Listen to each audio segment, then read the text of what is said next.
Hello everyone, Divya ज्ञान YouTube channel में आपका हार्दिक स्वागत है।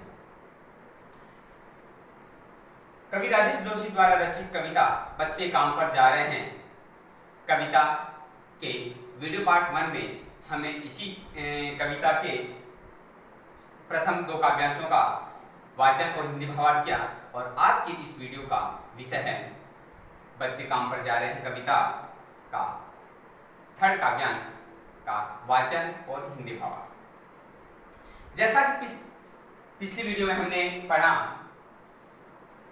कि संविधान के अनुच्छेद 24 में कारखानों में बाल बालिकाओं के नियोजन के प्रतिषेध का उल्लेख किया गया है। यानी किसी भी कल कारखानों में या खान में 14 वर्ष से कम आयु के किसी बच्चे को काम करने के लिए नियोजित नहीं किया जा सकता। लेकिन उसके बावजूद भी हमारे देश में छोटे छोटे बच्चे काम करने के लिए विवश है यानी मजबूर है।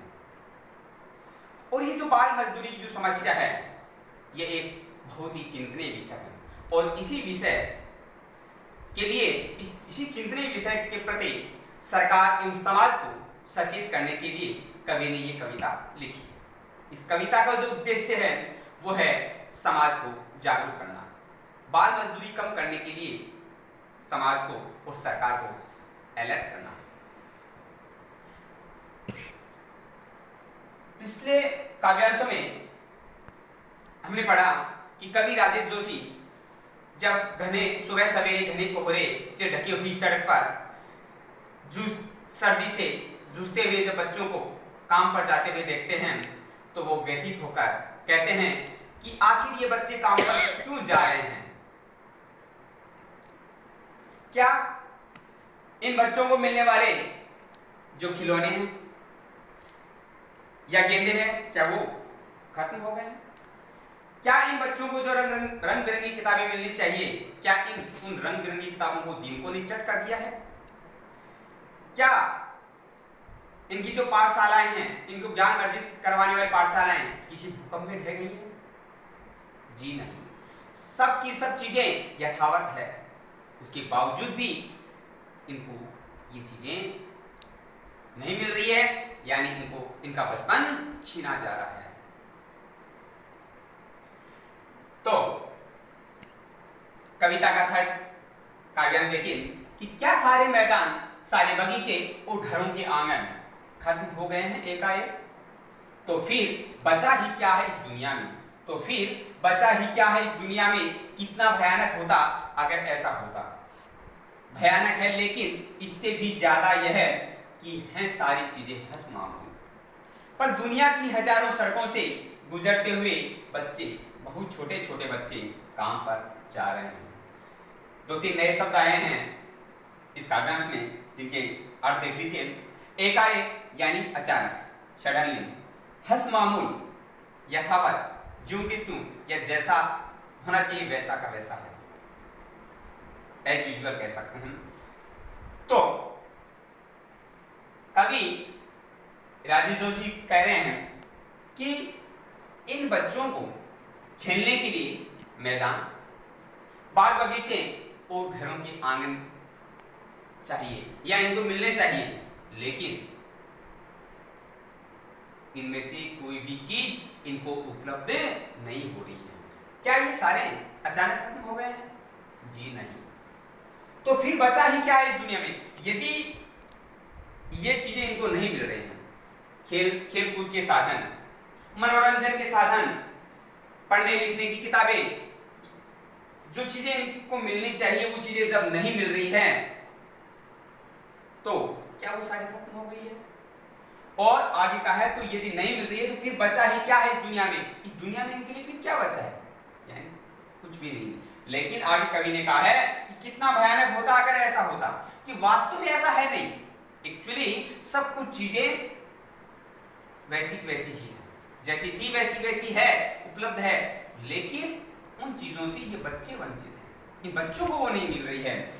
और यदि वस्तुतः ऐसा यदि होता तो ये बहुत ही भयानक होता, बहुत ही खतरनाक स्थिति होती, बहुत ही चिंतनीय स्थिति होती। भयानक है, लेकिन इससे भी ज्यादा यह है कि है सारी चीजें हस्त मामूल, लेकिन उससे भी ज्यादा भयानक क्या है कि सारी चीजें हस्त मामूल है। हस्त मामूल का अर्थ है यथावत, जैसी पहले थी उसी स्थिति में अब भी है, जो कि त्यों है, उसके बावजूद भी इन सब चीजों से ये बच्चे वंचित हैं। आगे कहा, पर दुनिया की हजारों सड़कों से गुजरते हुए, दुनिया के हजारों सड़कों से यानी सब जगह, जब सुबह सवेरे घने कोहरे में इन बच्चों को काम पर जाते हुए देखते हैं,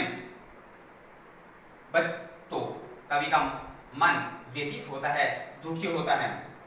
कहते हैं कि दुनिया की हजारों, कहने का मतलब है, पहले हम बात कर रहे थे अपने देश की, लेकिन कभी ये कह रहे हैं कि केवल ये समस्या बाल मजदूरी की जो समस्या है, चाइल्ड लेबर की जो समस्या है, ये केवल अपने भारत देश में नहीं है, बल्कि आर्थिक विषमता से ग्रस्त विश्व के सभी गरीब देशों में है।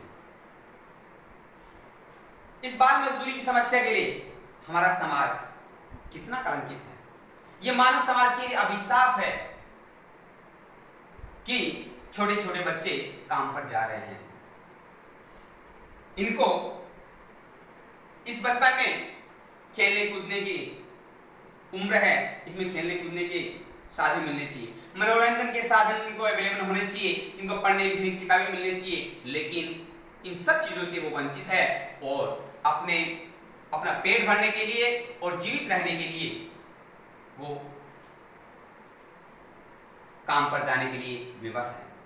उनके सामने जीवित रहने के लिए भी एक विकराल समस्या आ खड़ी हुई है। तो कवि ने